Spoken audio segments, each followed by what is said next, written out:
Bonjour!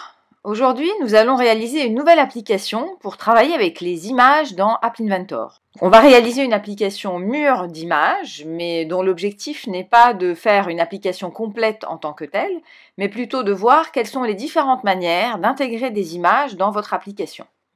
Donc, je vous montre l'exemple que j'ai réalisé. On va voir 4 manières d'intégrer des images dans une application Android, donc avec App Inventor. Soit on va avoir des images qu'on va intégrer directement dans l'application, donc ce que j'appelle images jointes, comme vous pouvez voir ici par exemple. Donc, je clique, j'ai un choix d'images que j'ai déjà intégré dans l'application. Je vais choisir la première par exemple, et vous voyez qu'elle s'affiche ici. Je veux en afficher une autre, par exemple je prends la deuxième, la voilà. Et je veux une troisième, je sélectionne et j'ai mes 3 images qui s'étaient intégrées dans l'application. Deuxième option pour intégrer des images, je peux prendre des photos avec mon appareil photo. Voilà, donc je déclenche l'ouverture de l'appareil photo. Alors bon, là je vais prendre une photo de mon écran. Voilà, donc je fais OK. Et voilà, j'ai mon image, donc la photo que j'ai prise, qui s'affiche ici. Si je veux prendre une autre photo, je fais pareil. J'ai ma deuxième photo qui s'affiche ici. Ça, c'est la règle que moi j'ai créée, qu'on va voir ensemble. Et effectivement, on peut faire une troisième photo. Voilà ma troisième photo.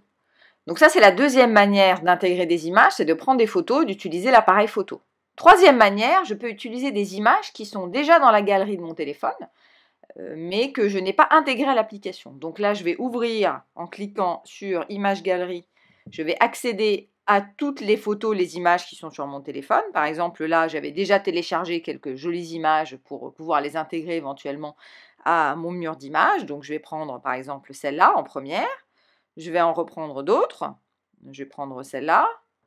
Et je vais prendre, par exemple, voilà. Quand je termine ici, je recommence depuis le début. Voilà. Donc, par exemple, là, j'ai 3 images qui sont cohérentes en termes de taille. Donc, ça, c'est la troisième manière. Et la dernière manière d'intégrer des médias, c'est d'utiliser en fait des médias qui sont sur Internet. Donc, de ne pas intégrer l'image dans l'application, mais d'aller la chercher sur Internet. Donc, ça, je l'ai fait sur un deuxième écran. Donc, on va l'ouvrir. Et là, j'ai déjà préchargé 3 liens URL en fait que j'ai déjà indiqués dans l'application. Donc, ça s'ouvre automatiquement. Voilà, donc ce sont des images de skatepark par exemple. Et l'intérêt ici, c'est que je peux à la main redimensionner les images pour les voir à la taille que je veux. On va voir ensemble, l'une après l'autre, ces différentes manières d'intégrer des images dans votre application pour que vous puissiez choisir, en fonction de vos besoins et de ce que vous voulez faire, la meilleure manière de procéder. Nous allons commencer la création donc de notre application mur d'images pour voir les différentes manières d'intégrer des images dans son application avec App Inventor. Pour cela, vous allez créer un nouveau projet. Donc moi, je l'ai appelé Wallpaper, vous pouvez l'appeler mur d'images. Si vous ne savez pas comment faire, vous devez reprendre le premier tutoriel de la série, donc Hello World, qui vous explique toutes les étapes pour créer un projet avec App Inventor, comment tester jusqu'à l'installation finale. Donc ici, on part du principe que vous savez faire tout ça. Alors, on a dit, la première méthode, c'est d'utiliser des médias, donc des images, qui sont intégrées dans l'application et qui vont être packagées dans l'application finale. Donc, qui feront partie de l'application. Donc, l'avantage de cette méthode, c'est que les médias sont dans l'application, donc toutes les personnes qui vont utiliser votre application vont y avoir accès le plus facilement et ce seront exactement les mêmes médias qui vont s'appliquer pour tout le monde. Par contre, l'inconvénient, c'est notamment avec App Inventor, qu'on ne peut pas mettre des tailles d'images très importantes puisque le poids maximum doit être de 5 mégas. Donc, il faut retravailler ces images et les simplifier, les alléger en fait, ou réduire leur taille avant de les charger dans votre application parce que sinon l'application va les redimensionner mais la taille va rester la même. Donc, si vous mettez 2 images de 2 mégas, c'est fini, vous n'allez pas pouvoir faire plus. Donc, moi, ce que j'ai fait, je m'étais déjà avancé en fait, j'avais déjà sélectionné un ensemble d'images voilà, que j'ai cherché sur Internet. Donc, par exemple, des images de skate. Voilà, skate 1, skate 2, skate 3, dont j'ai retravaillé la taille pour avoir des choses qui ne sont pas très lourdes. Donc, celles-là, elles font 600 pixels par 397 pixels, 400K. Donc, ça va, je peux en mettre 3 à peu près de cette taille-là. Pour chercher des images, j'étais allée sur des banques d'images gratuites, comme ça, elles sont libres de droit, par exemple. Moi, je suis allée sur Visual Hunt en cherchant des images de skate ou de skatepark. Donc, à ce moment-là, ce que je vais faire, c'est je vais les intégrer à mon application. Donc, je vais ici, hop, parcourir, et je vais intégrer. Donc, il faut le faire une par une. Donc, skate 1, voilà, skate 2 et skate 3. Comment je fais pour les afficher? Déjà, on va commencer par mettre une seule image, donc c'est très simple. Donc, vous prenez ce composant-là, qui est le composant image, qu'on va mettre ici, et on va mettre tout en bas les boutons qui vont nous permettre de manipuler donc, nos différentes images. Donc, je vais les ranger. Je sais déjà que je vais mettre plusieurs boutons, donc je vais déjà les mettre dans une grille horizontale. Voilà, à laquelle je vais donner une largeur de par an, et dans laquelle je vais mettre, donc pour l'instant, un seul bouton. Donc on va appeler image jointe, par exemple, parce qu'il va nous afficher les images qui sont dans l'application. Voilà, je vais aussi appeler ici, donc image jointe.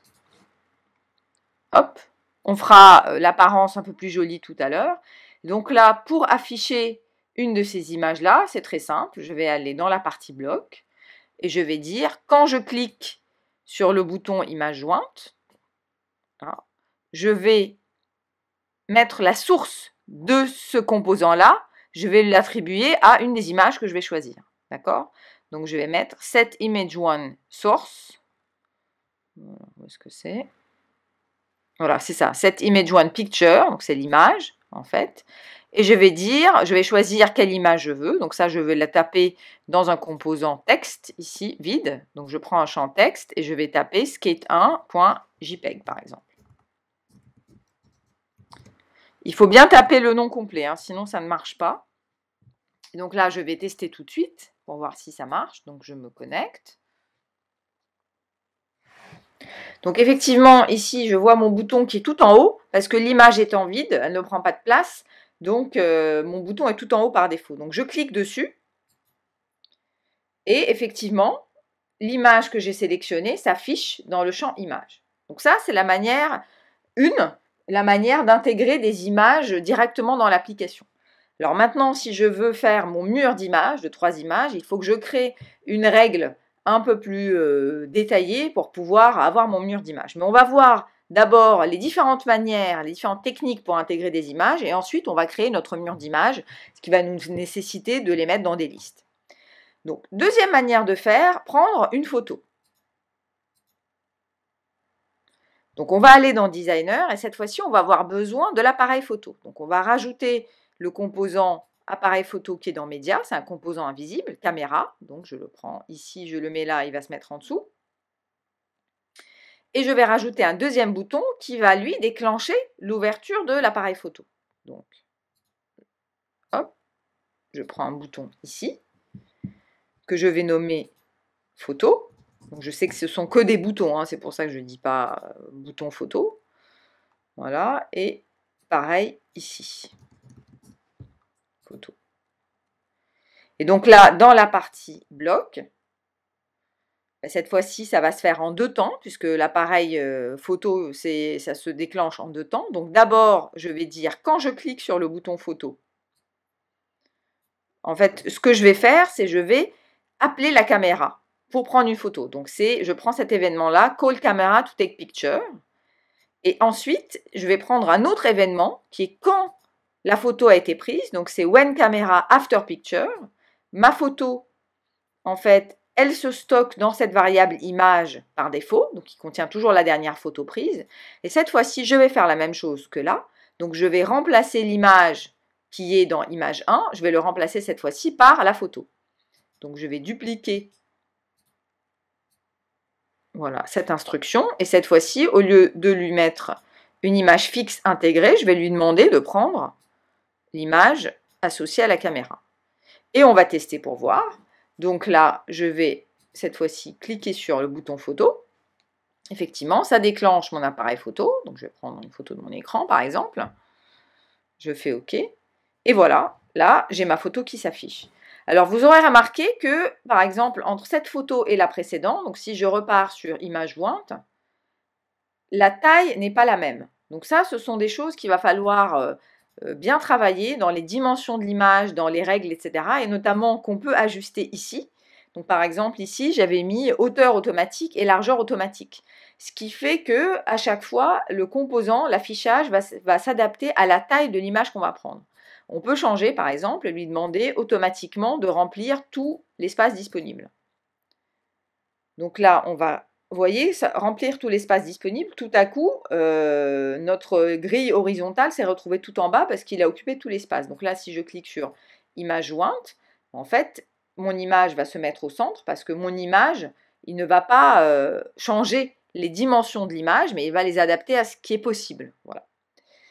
Donc, on a vu la première méthode, on a vu la deuxième méthode. Maintenant, on va voir la troisième méthode qui est d'accéder aux images de la galerie du téléphone. Donc là, vous pouvez en fait récupérer toutes les images que vous avez dans la galerie de votre téléphone.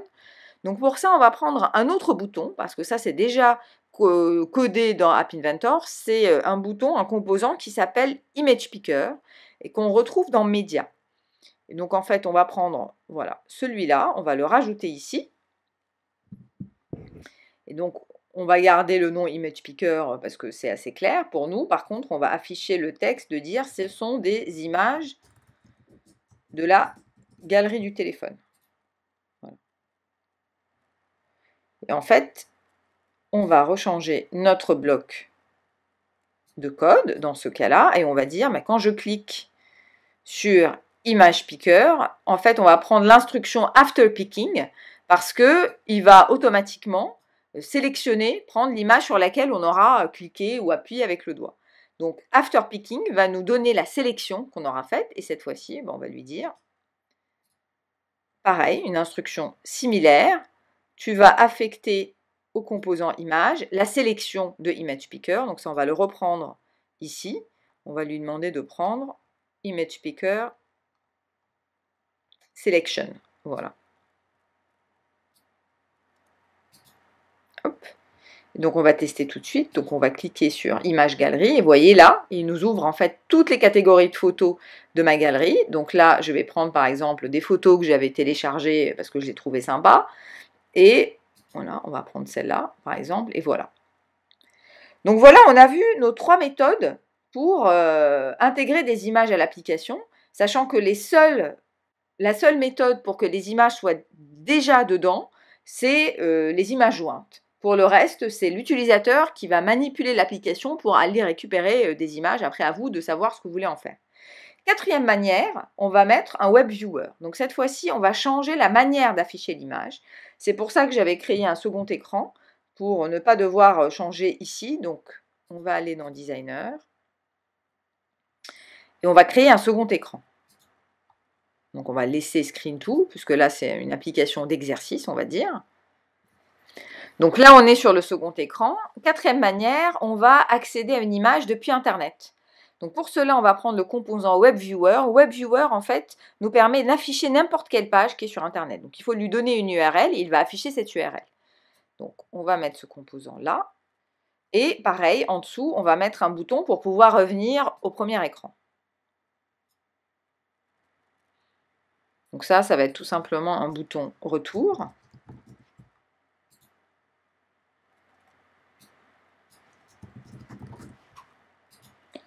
OK. Alors, WebViewer, comment ça marche? WebViewer, il faut lui donner une URL, en fait. Donc, soit vous définissez l'URL directement ici dans le designer. C'est ce que j'ai fait, moi, dans la démo que je vous ai montré. Et donc, ça veut dire que dès qu'on ouvre l'écran, WebViewer va aller chercher cette page, soit vous le faites dans la partie programmation. Donc ici, on va le mettre à ce niveau-là pour que vous voyez comment ça marche. Par contre, il faut vraiment lui donner l'extension précise de l'image. Donc il faut faire attention quand vous cherchez des images sur Internet. Il ne faut pas donner l'adresse du player et parfois ce n'est pas simple à trouver. Donc par exemple, ici, si je veux prendre une image d'un skatepark que j'ai trouvé sur Internet, vous allez voir là, il faut vraiment avoir l'adresse précise de l'image avec l'extension .jpeg. Si vous avez des images où vous n'avez pas cette extension-là, ça ne va pas s'afficher. Donc là, je vais sélectionner mon URL. Je la copie. Je vais dans App Inventor. Je la copie ici. Éventuellement, je fais Ignore SSL Errors. Parfois, il peut y avoir des, voilà, c'est des petits détails. Et là, tout à coup, j'ai mon image qui s'est affichée.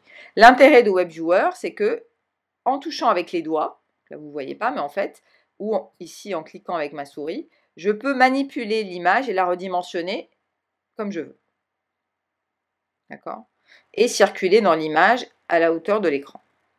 Donc je appuie sur Retour. Ah mince, effectivement, si je n'ai pas mis comme code le fait de revenir au premier écran, il ne va pas le faire tout seul. Donc ici, on va programmer le comportement du bouton Retour. Donc quand je clique sur Retour, en fait, je vais lui demander tout simplement de fermer cet écran. Puisque normalement, on n'a pas accédé à l'écran 2 sans être passé par l'écran 1. On est obligé de passer par l'écran 1. Donc du coup, si je lui dis de fermer cet écran, il va automatiquement repartir sur l'écran 1. Voilà. Et ici, il faut que je rajoute un bouton écran 2 pour que on puisse naviguer entre les deux écrans. Donc on va le rajouter ici.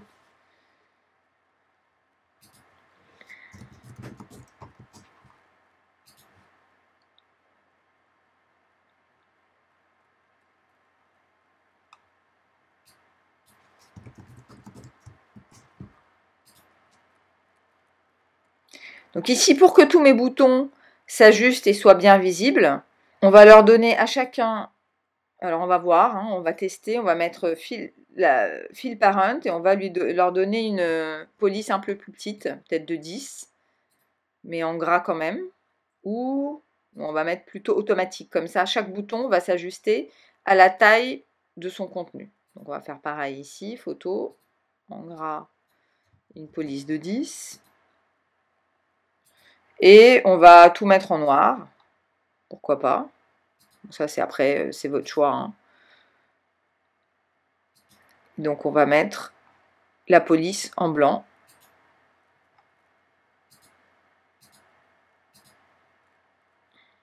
Et là, je vais les aligner au centre.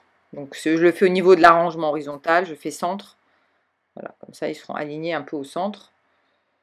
Et horizontalement pareil, je vais les centrer. Comme ça nos boutons sont bien centrés.